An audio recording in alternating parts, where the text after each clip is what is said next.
The Man with the Twisted Lip. Isa Whitney, brother of the late Elias Whitney, Doctor of Divinity, principal of the Theological College of St. George's, was much addicted to opium. The habit grew upon him, as I understand, from some foolish freak when he was at college, for, having read De Quincey's description of his dreams and sensations, he had drenched his tobacco with laudanum in an attempt to produce the same effects. He found, as so many more have done, that the practice is easier to attain than to get rid of, and for many years he continued to be a slave to the drug, an object of mingled horror and pity to his friends and relatives. I can see him now, with yellow, pasty face, drooping lids, and pinpoint pupils, all huddled in a chair, the wreck and ruin of a noble man. One night, it was in June, 89, there came a ring to my bell, about the hour when a man gives his first yawn and glances at the clock. I sat up in my chair, and my wife laid her needlework down in her lap and made a little face of disappointment. "A patient," said she. "You'll have to go out." I groaned, for I was newly come back from a weary day. We heard the door open, a few hurried words, and then quick steps upon the linoleum. Our own door flew open, and a lady, clad in some dark-coloured stuff, with a black veil, entered the room. "You will excuse my calling so late," she began, and then, suddenly losing her self-control, she ran forward, threw her arms about my wife's neck, and sobbed upon her shoulder.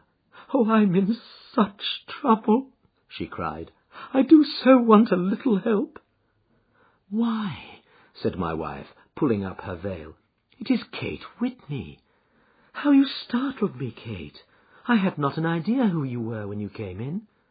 I didn't know what to do, so I came straight to you." That was always the way. Folk who were in grief came to my wife like birds to a lighthouse. "It was very sweet of you to come. Now, you must have some wine and water, and sit here comfortably and tell us all about it. Or should you rather that I sent James off to bed?" No. I want the doctor's advice and help, too. It's about Isa. He has not been home for 2 days. I am so frightened about him." It was not the first time that she had spoken to us of her husband's trouble, to me as a doctor, to my wife as an old friend and school companion.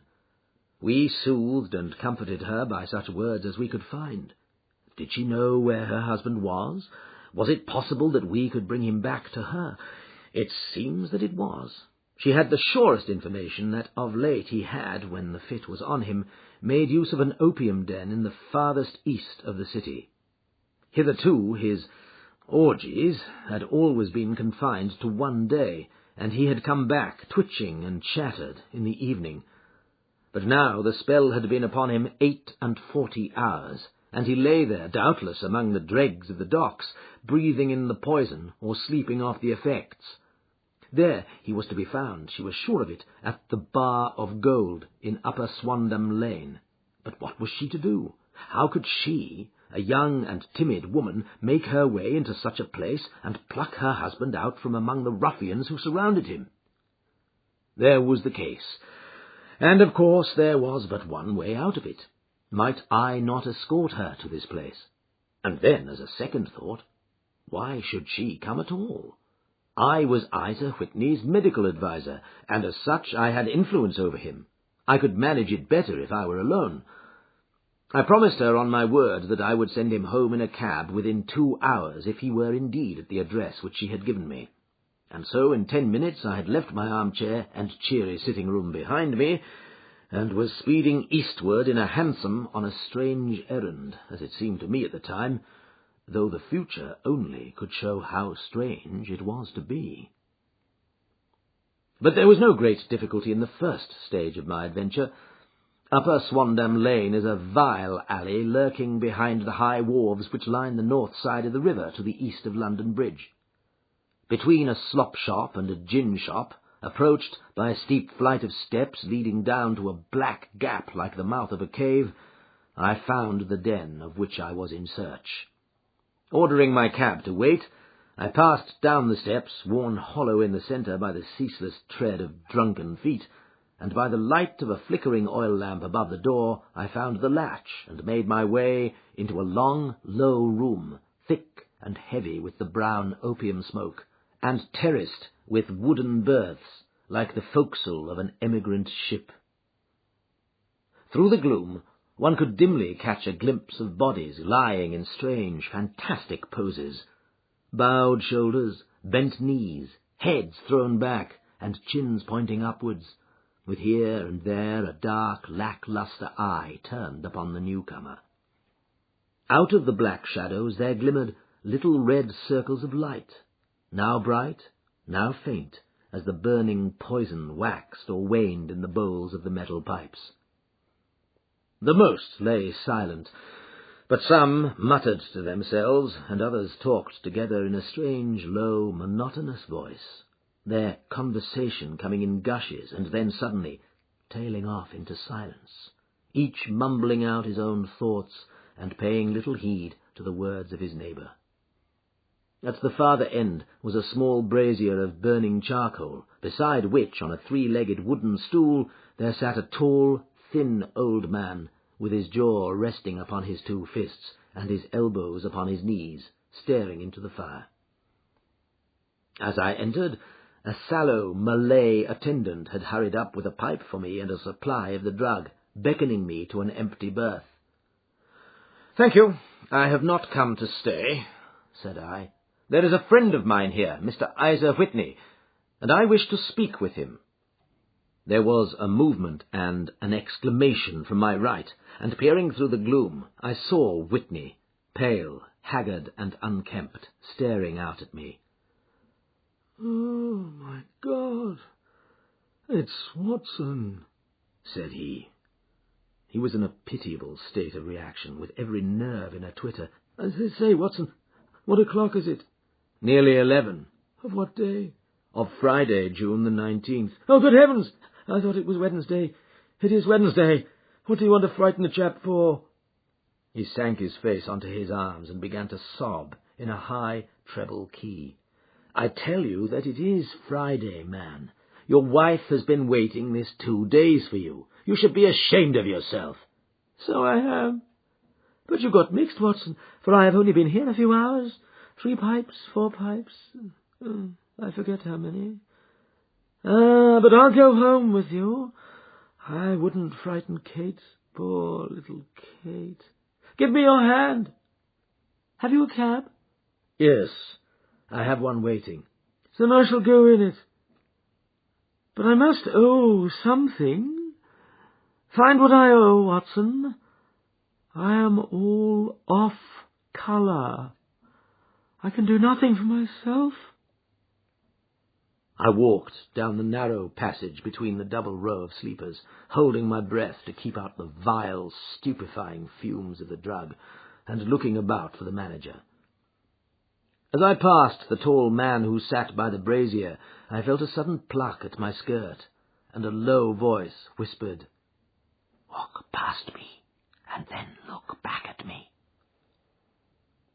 The words fell quite distinctly upon my ear. I glanced down. They could only have come from the old man at my side, and yet he sat now as absorbed as ever, very thin, very wrinkled, bent with age, an opium pipe dangling down from between his knees as though it had dropped in sheer lassitude from his fingers. I took 2 steps forward and looked back. It took all my self-control to prevent me from breaking out into a cry of astonishment. He had turned his back so that none could see him but I. His form had filled out, his wrinkles were gone, the dull eyes had regained their fire, and there, sitting by the fire and grinning at my surprise, was none other than Sherlock Holmes. He made a slight motion to me to approach him, and instantly, as he turned his face half round to the company once more, subsided into a doddering, loose-lipped senility. "Holmes," I whispered, "what on earth are you doing in this den?" "As low as you can," he answered. "I have excellent ears. If you would have the great kindness to get rid of that sottish friend of yours, I should be exceedingly glad to have a little talk with you." "I have a cab outside." "Then pray send him home in it. You may safely trust him, for he appears to be too limp to get into any mischief. I should recommend you also to send a note by the cabman to your wife to say that you have thrown in your lot with me. If you will wait outside, I shall be with you in 5 minutes.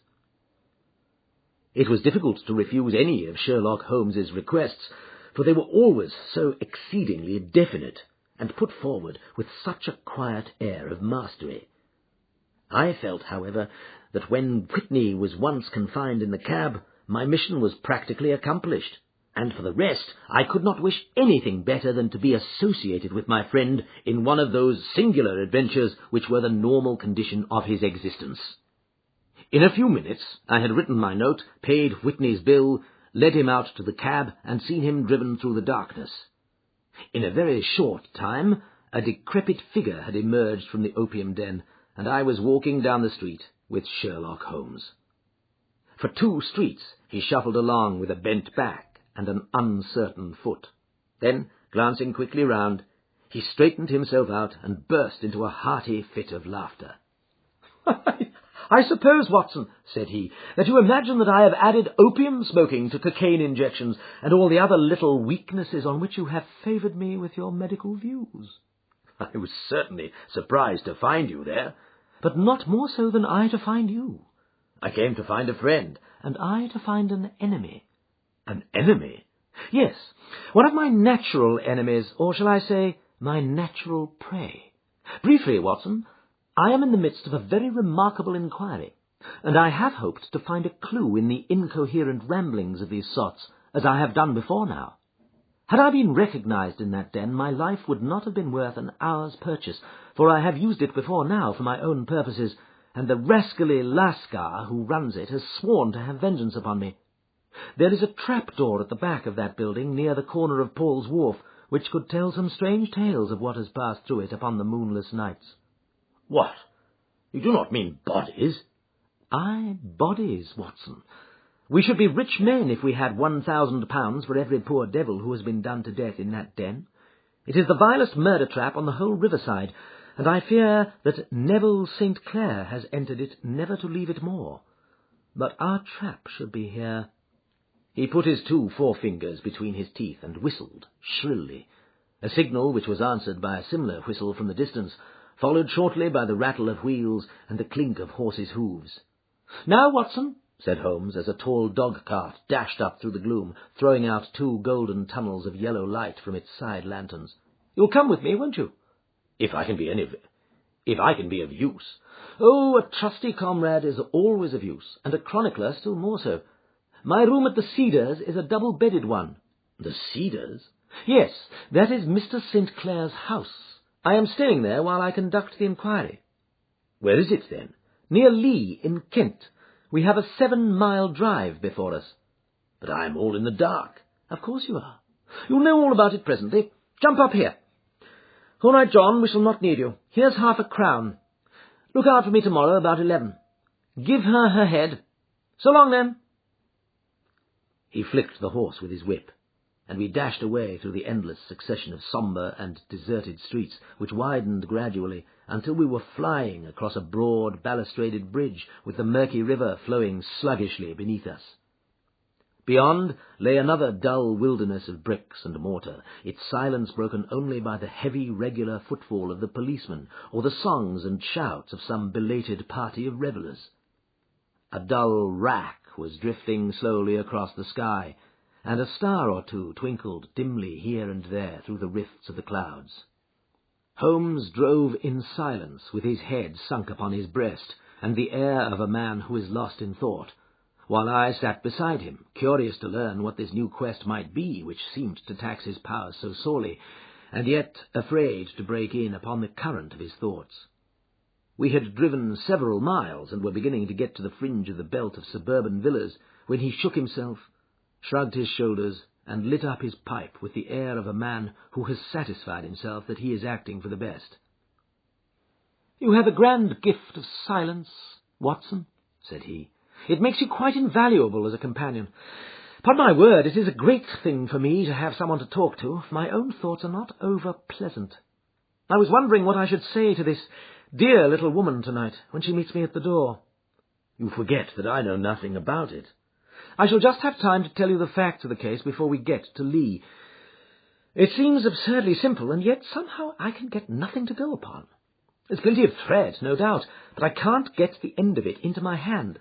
Now, I'll state the case clearly and concisely to you, Watson, and maybe you can see a spark where all is dark to me." "Proceed, then." Some years ago, to be definite in May 1884, there came to Lee a gentleman, Neville St. Clair by name, who appeared to have plenty of money. He took a large villa, laid out the grounds very nicely, and lived generally in good style. By degrees he made friends in the neighbourhood, and in 1887 he married the daughter of a local brewer, by whom he now has 2 children. He had no occupation, but was interested in several companies, and went into town as a rule in the morning, returning by the 5:14 from Cannon Street every night. Mr. St. Clair is now 37 years of age, is a man of temperate habits, a good husband, a very affectionate father, and a man who is popular with all who know him. I may add that his whole debts at the present moment, as far as we have been able to ascertain, amount to £88 10s, while he has £220 standing to his credit in the Capital and Counties Bank. There is no reason, therefore, to think that money troubles have been weighing upon his mind. Last Monday, Mr. Neville St. Clair went into town rather earlier than usual, remarking before he started that he had 2 important commissions to perform, and that he would bring his little boy home a box of bricks.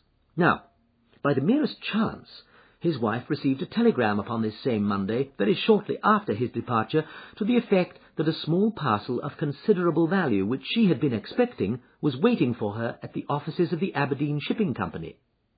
Now, if you are well up in your London, you will know that the office of the company is in Fresno Street, which branches out of Upper Swandam Lane, where you found me tonight. Mrs. St. Clair had her lunch, started for the city, did some shopping, proceeded to the company's office, got her packet, and found herself at exactly 4:35 walking through Swandam Lane on her way back to the station. Have you followed me so far? It is very clear. If you remember, Monday was an exceedingly hot day, and Mrs. St. Clair walked slowly, glancing about in the hope of seeing a cab, as she did not like the neighbourhood in which she found herself. While she was walking in this way down Swandam Lane, she suddenly heard an ejaculation or cry, and was struck cold to see her husband looking down at her, and, as it seemed to her, beckoning to her from a second-floor window. The window was open, and she distinctly saw his face, which she describes as being terribly agitated. He waved his hands frantically to her, and then vanished from the window so suddenly that it seemed to her that he had been plucked back by some irresistible force from behind. One singular point which struck her quick feminine eye was that although he wore some dark coat, such as he had started to town in, he had on neither collar nor necktie. Convinced that something was amiss with him, she rushed down the steps, for the house was none other than the opium den in which you found me tonight, and running through the front room, she attempted to ascend the stairs which led to the first floor. At the foot of the stairs, however, she met this Lascar scoundrel of whom I have spoken, who thrust her back, and, aided by a Dane who acts as assistant there, pushed her out into the street. Filled with the most maddening doubts and fears, she rushed down the lane, and by rare good fortune met in Fresno Street a number of constables with an inspector, all on their way to their beat. The inspector and 2 men accompanied her back, and in spite of the continued resistance of the proprietor, they made their way to the room in which Mr. St. Clair had last been seen. There was no sign of him there.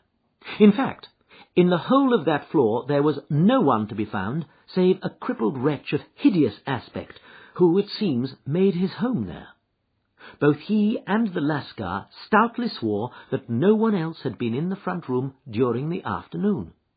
So determined was their denial that the inspector was staggered, and had almost come to believe that Mrs. St. Clair had been deluded, when, with a cry, she sprang at a small deal box which lay upon the table, and tore the lid from it. Out there fell a cascade of children's bricks. It was the toy which he had promised to bring home. This discovery, and the evident confusion which the cripple showed, made the inspector realize that the matter was serious. The rooms were carefully examined, and results all pointed to an abominable crime. The front room was plainly furnished as a sitting room, and led into a small bedroom which looked out upon the back of one of the wharves. Between the wharf and the bedroom window is a narrow strip, which is dry at low tide, but is covered at high tide with at least 4.5 feet of water. The bedroom window was a broad one, and opened from below. On examination, traces of blood were to be seen upon the window-sill, and several scattered drops were visible upon the wooden floor of the bedroom. Thrust away behind a curtain in the front room were all the clothes of Mr. Neville St. Clair, with the exception of his coat. His boots, his socks, his hat, and his watch, all were there. There were no signs of violence upon any of these garments, and there were no other traces of Mr. Neville St. Clair. Out of the window he must apparently have gone, for no other exit could be discovered, and the ominous bloodstains upon the sill gave little promise that he could save himself by swimming, for the tide was at its very highest at the moment of the tragedy. And now as to the villains who seemed to be immediately implicated in the matter. The Lascar was known to be a man of the vilest antecedents, but as, by Mrs. St. Clair's story, he was known to have been at the foot of the stairs within a very few seconds of her husband's appearance at the window, he could hardly have been more than an accessory to the crime. His defence was one of absolute ignorance, and he protested that he had no knowledge as to the doings of Hugh Boone, his lodger, and that he could not account in any way for the presence of the missing gentleman's clothes. So much for the Lascar manager.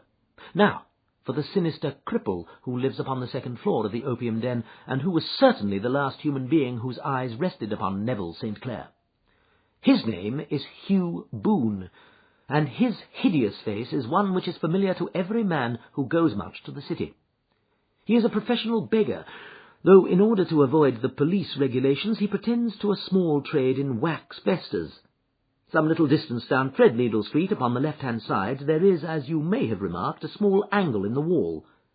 Here it is that this creature takes his daily seat, cross-legged, with his tiny stock of matches on his lap, and as he is a piteous spectacle, a small rain of charity descends into the greasy leather cap which lies upon the pavement beside him. I have watched the fellow more than once before ever I thought of making his professional acquaintance, and I have been surprised at the harvest which he has reaped in a short time. His appearance, you see, is so remarkable that no one can pass him without observing him. A shock of orange hair, a pale face disfigured by a horrible scar, which, by its contraction, has turned up the outer edge of his upper lip, a bulldog chin, and a pair of very penetrating dark eyes, which present a singular contrast to the colour of his hair, all mark him out from amid the common crowd of mendicants, and so, too, does his wit, for he is ever ready with a reply to any piece of chaff which may be thrown at him by the passers-by. This is the man whom we now learn to have been the lodger at the opium den, and to have been the last man to see the gentleman of whom we are in quest. "But a cripple," said I. "What could he have done single-handed against a man in the prime of life?" He is a cripple in the sense that he walks with a limp, but in other respects he appears to be a powerful and well-nurtured man.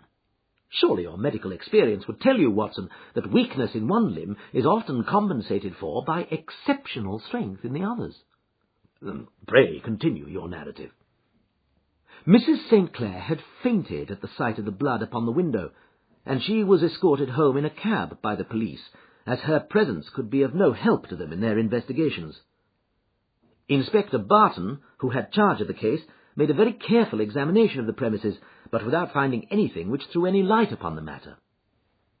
One mistake had been made in not arresting Boone instantly, as he was allowed some minutes during which he might have communicated with his friend the Lascar, but this fault was soon remedied, and he was seized and searched without anything being found that could incriminate him. There were, it is true, some blood-stains upon his right shirt-sleeve, but he pointed to his ring finger, which had been cut near the nail, and explained that the bleeding came from there, adding that he had been to the window not long before, and that the stains which had been observed there came doubtless from the same source. He denied strenuously having ever seen Mr. Neville St. Clair, and swore that the presence of the clothes in his room was as much a mystery to him as to the police. As to Mrs. St. Clair's assertion that she had actually seen her husband at the window, he declared that she must have been either mad or dreaming. He was removed, loudly protesting, to the police station, while the inspector remained upon the premises in the hope that the ebbing tide might afford some fresh clue. And it did, though they hardly found upon the mud bank what they had feared to find. It was Neville St. Clair's coat, and not Neville St. Clair, which lay uncovered as the tide receded. And what do you think they found in the pockets? I cannot imagine. No, I don't think you would guess. Every pocket stuffed with pennies and halfpennies, 421 pennies and 270 halfpennies. It was no wonder that it had not been swept away by the tide. But a human body is a different matter. There is a fierce eddy between the wharf and the house. It seemed likely enough that the weighted coat had remained when the stripped body had been sucked away into the river. But I understand that all the other clothes were found in the room. Would the body be dressed in a coat alone? No, sir, but the facts might be met speciously enough. Supposing that this man Boone had thrust Neville St. Clair through the window, there is no human eye which could have seen the deed. What would he do then? It would, of course, instantly strike him that he must get rid of the telltale garments. He would seize the coat then, and be in the act of throwing it out, when it would occur to him that it would swim and not sink. He has little time, for he has heard the scuffle downstairs when the wife tried to force her way up, and perhaps he has already heard from his Lascar confederate that the police are hurrying up the street. There is not an instant to be lost. He rushes to some secret hoard where he has accumulated the fruits of his beggary, and he stuffs all the coins upon which he can lay his hands into the pockets to make sure of the coat's sinking. He throws it out, and would have done the same with the other garments had not he heard the rush of steps below, and only just had time to close the window when the police appeared. It certainly sounds feasible. Well, we will take it as a working hypothesis for want of a better. Boone, as I have told you, was arrested and taken to the station, but it could not be shown that there had ever before been anything against him.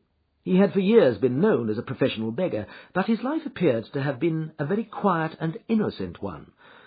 There the matter stands at present, and the questions which have to be solved, what Neville St. Clair was doing in the opium den, what happened to him when there, where he is now, and what Hugh Boone had to do with his disappearance, are all as far from a solution as ever. I confess that I cannot recall any case within my experience which looked at the first glance so simple, and yet which presented such difficulties. While Sherlock Holmes had been detailing this singular series of events, we had been whirling through the outskirts of the great town until the last straggling houses had been left behind, and we rattled along with a country hedge upon either side of us. Just as he finished, however, we drove through 2 scattered villages where a few lights still glimmered in the windows. "We are on the outskirts of Lee," said my companion. "We have touched on 3 English counties in our short drive, starting in Middlesex, passing over an angle of Surrey, and ending in Kent. See that light among the trees? That is the Cedars, and beside that lamp sits a woman whose anxious ears have already, I have little doubt, caught the clink of our horses' feet." "But why are you not conducting the case from Baker Street?" I asked. "Because there are many inquiries which must be made out here. Mrs. St. Clair has most kindly put 2 rooms at my disposal, and you may rest assured that she will have nothing but a welcome for my friend and colleague. I hate to meet her, Watson, when I have no news of her husband. Here we are. Whoa there, whoa!" We had pulled up in front of a large villa which stood within its own grounds. A stable boy had run out to the horse's head, and springing down I followed Holmes up the small winding gravel drive which led to the house. As we approached, the door flew open, and a little blonde woman stood in the opening, clad in some sort of light mousseline de soie, with a touch of fluffy pink chiffon at her neck and wrists. She stood with her figure outlined against the flood of light, one hand upon the door, one half raised in her eagerness, her body slightly bent, Her head and face protruded, with eager eyes and parted lips. A standing question. "Well?" she cried. "Well?" And then, seeing that there were two of us, she gave a cry of hope, which sank into a groan as she saw that my companion shook his head and shrugged his shoulders. "No good news?" "None." "No bad?" "No." "Thank God for that. But come in. You must be weary, for you have had a long day. This is my friend, Dr. Watson. He has been of most vital use to me in several of my cases, and a lucky chance has made it possible for me to bring him out and associate him with this investigation." "I am delighted to see you," said she, pressing my hand warmly. "You will, I am sure, forgive anything that may be wanting in our arrangements when you consider the blow which has come so suddenly upon us." "My dear madam," said I am an old campaigner, and if I were not, I can very well see that no apology is needed. If I can be of any assistance, either to you or to my friend here, I shall be indeed happy." "Now, Mr. Sherlock Holmes," said the lady as we entered a well-lit dining-room, upon the table of which a cold supper had been laid out, "I should very much like to ask you one or two plain questions, to which I beg that you will give a plain answer." "Certainly, madam." "Do not trouble about my feelings. I am not hysterical, nor given to fainting. I simply wish to hear your real opinion." "Upon what point?" "In your heart of hearts, do you think that Neville is alive?" Sherlock Holmes seemed to be embarrassed by the question. "Frankly now," she repeated, standing up on the rug and looking keenly down at him as he leaned back in a basket chair.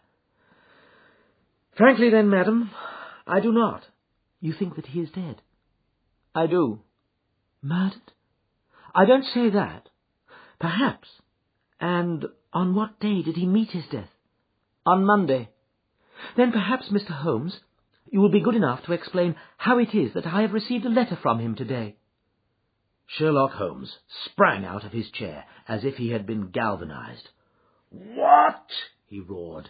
"Yes, today." She stood smiling, holding up a little slip of paper in the air. "May I see it?" "Certainly."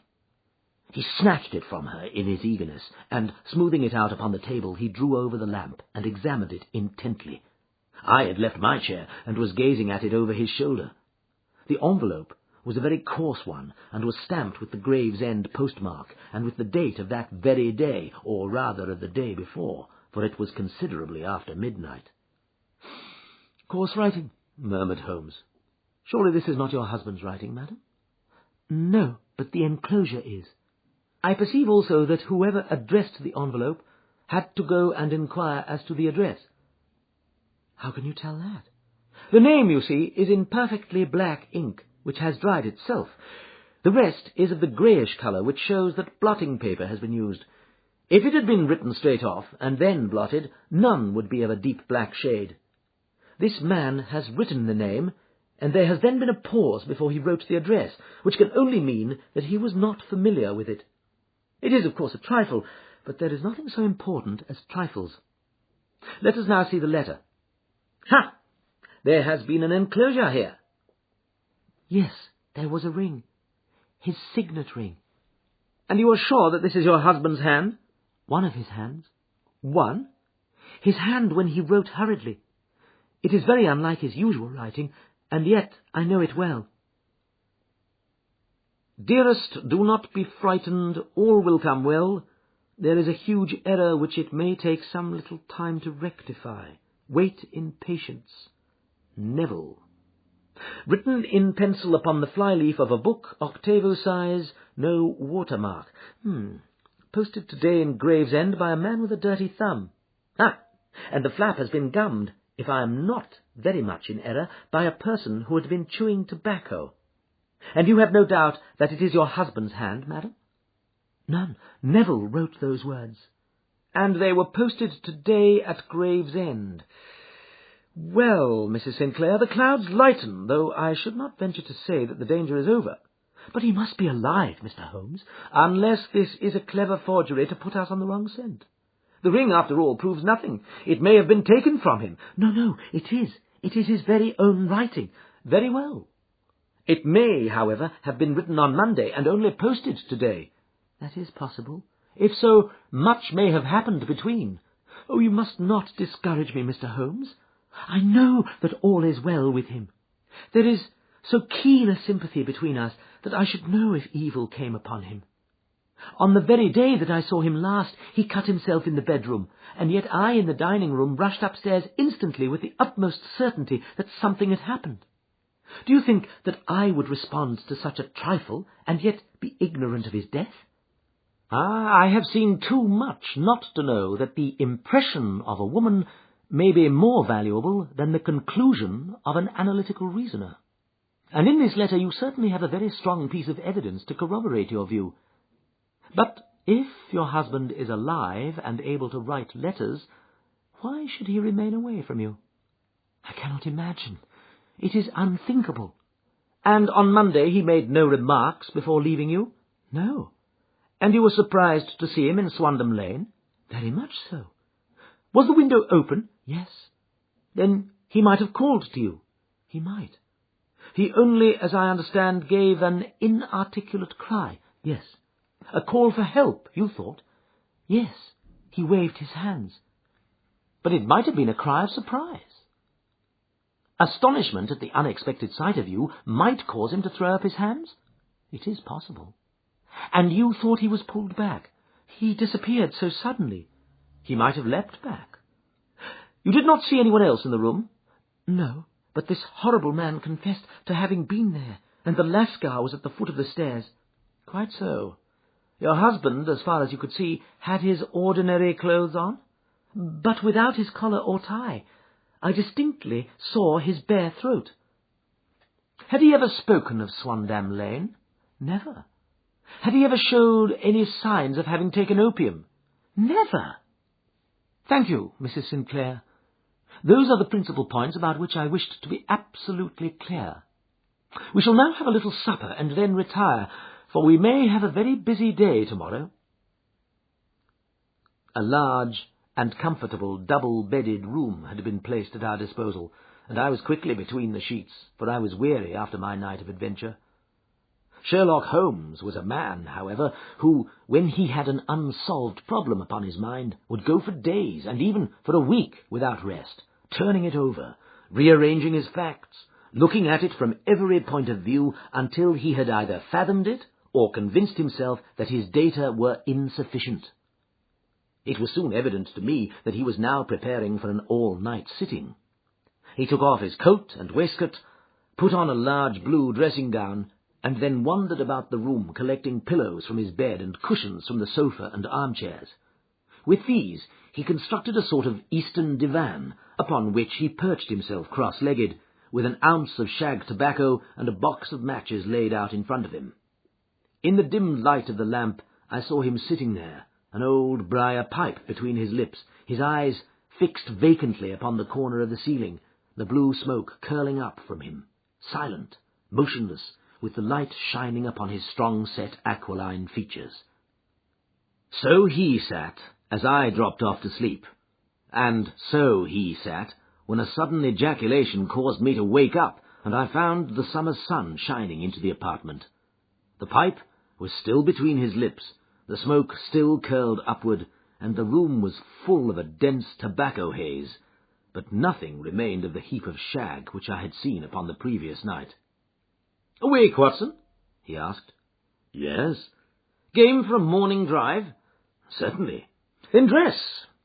No one is stirring yet, but I know where the stable boy sleeps, and we shall soon have the trap out." He chuckled to himself as he spoke. His eyes twinkled, and he seemed a different man to the sombre thinker of the previous night.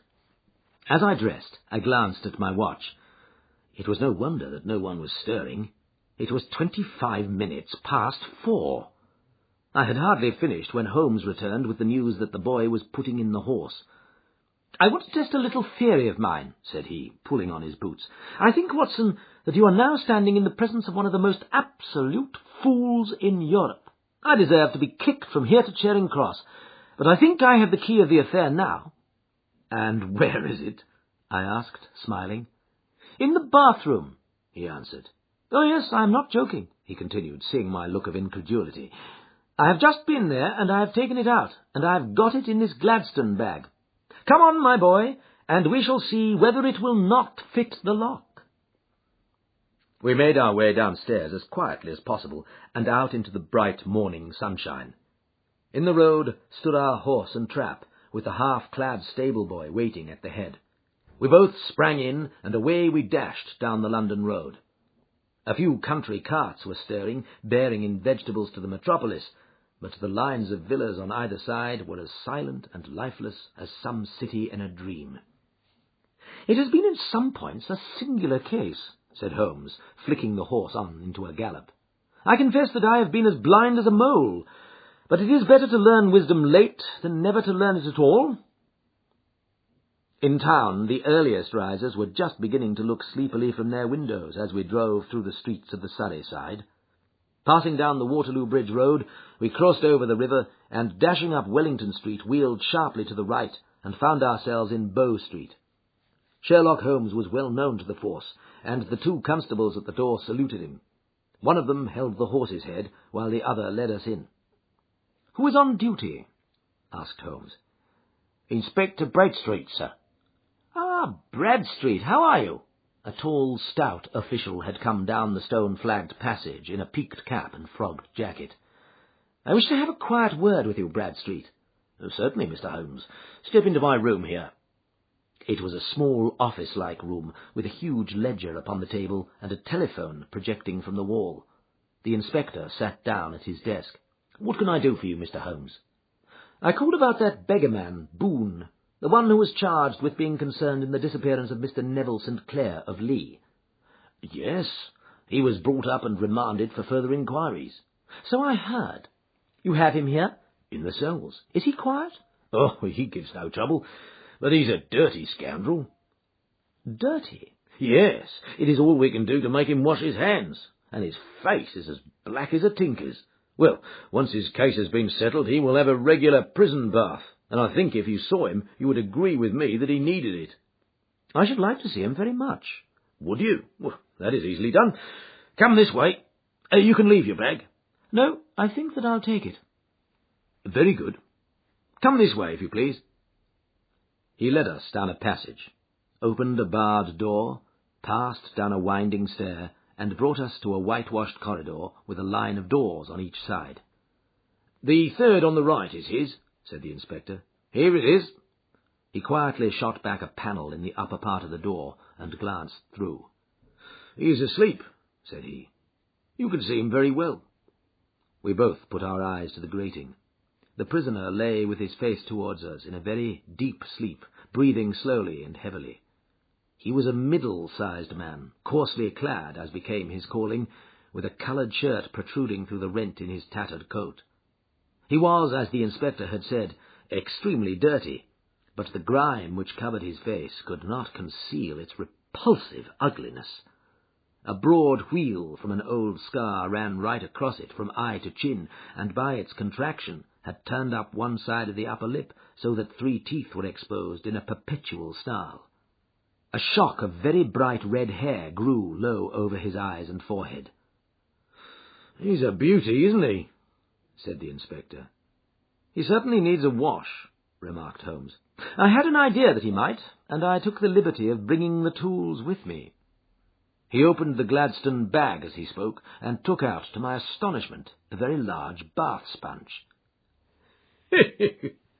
"You are a funny one," chuckled the inspector. "Now, if you will have the great goodness to open that door very quietly, we will soon make him cut a much more respectable figure." "Well, I don't know why not," said the inspector. "He doesn't look a credit to the Bow Street cells, does he?" He slipped his key into the lock, and we all very quietly entered the cell. The sleeper half turned, and then settled down once more into a deep slumber. Holmes stooped to the water jug, moistened his sponge, and then rubbed it twice, vigorously, across and down the prisoner's face.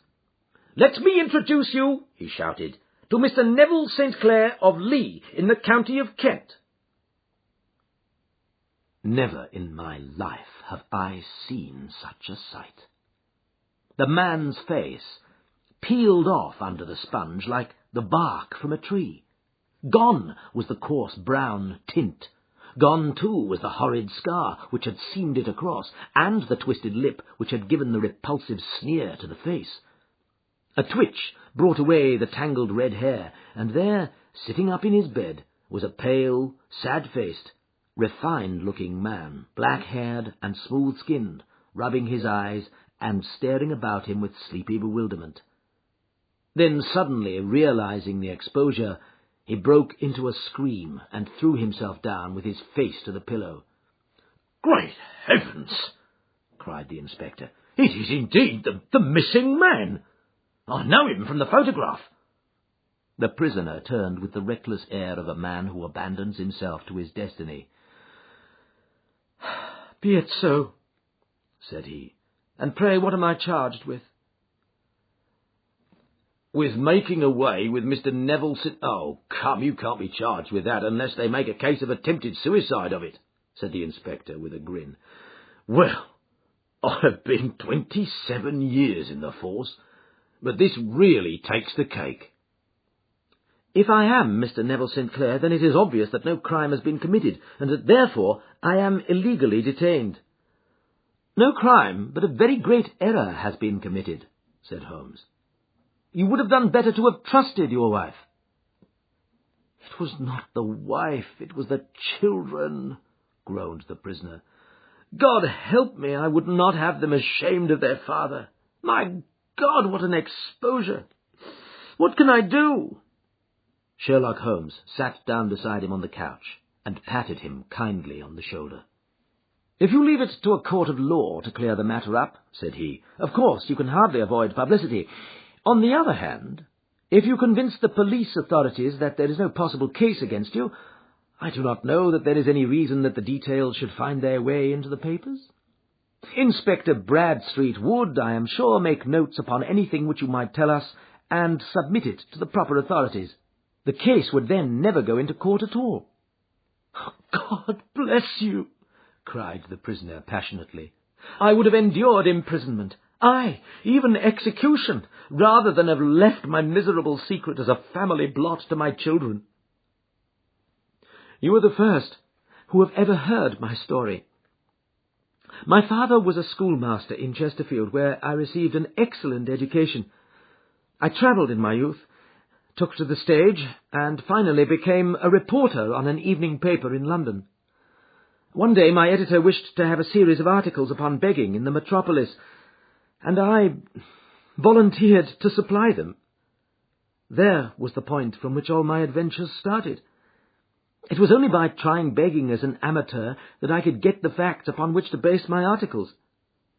When an actor, I had of course learnt all the secrets of making up, and had been famous in the green room for my skill.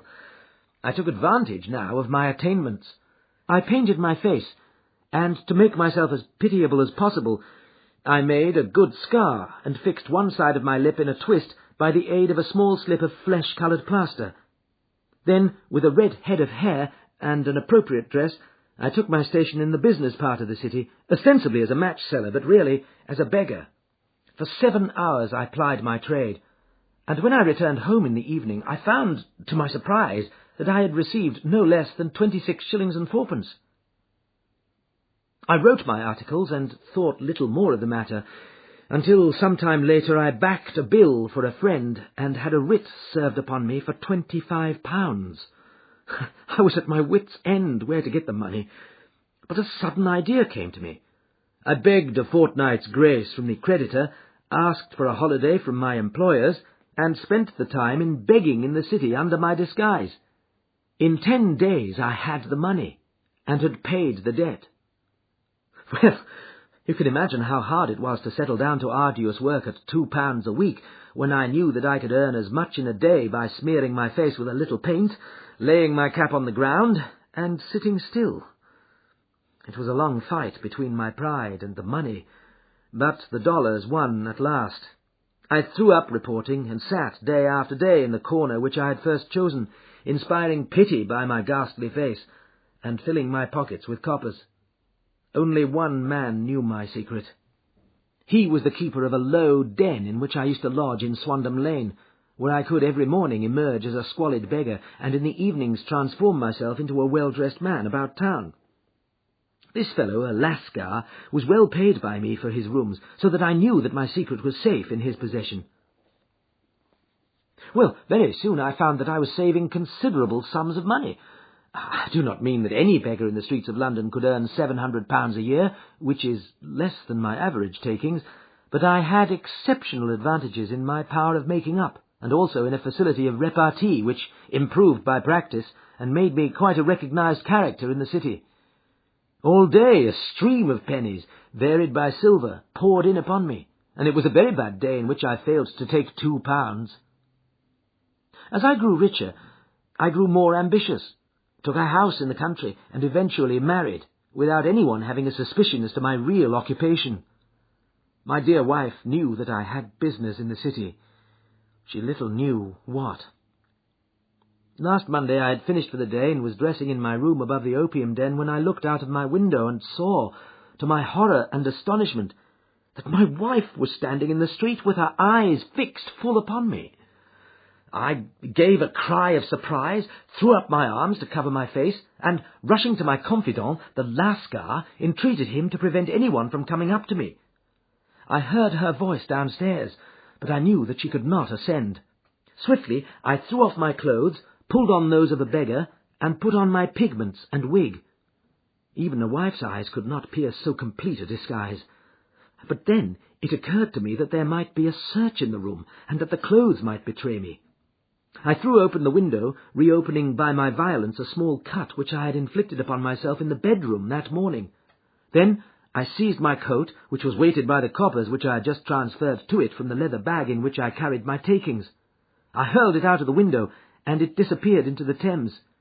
The other clothes would have followed, but at that moment there was a rush of constables up the stair, and a few minutes after I found, rather I confess to my relief, that instead of being identified as Mr. Neville St. Clair, I was arrested as his murderer.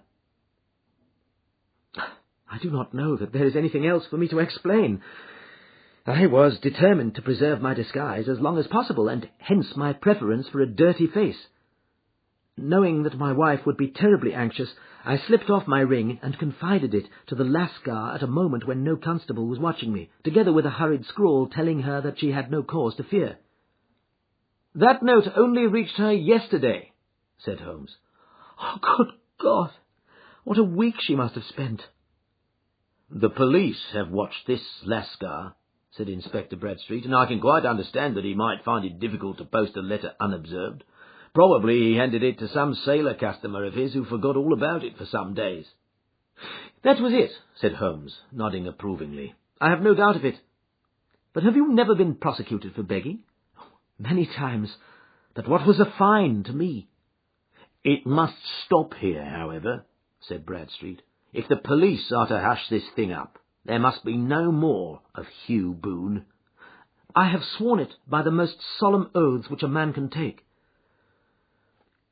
"In that case, I think that it is probable that no further steps may be taken. But if you are found again, then all must come out. I am sure, Mr. Holmes, that we are very much indebted to you for having cleared the matter up. I wish I knew how you reach your results." "I reached this one," said my friend, "by sitting upon 5 pillows and consuming an ounce of shag. I think, Watson, that if we drive to Baker Street, we shall just be in time for breakfast."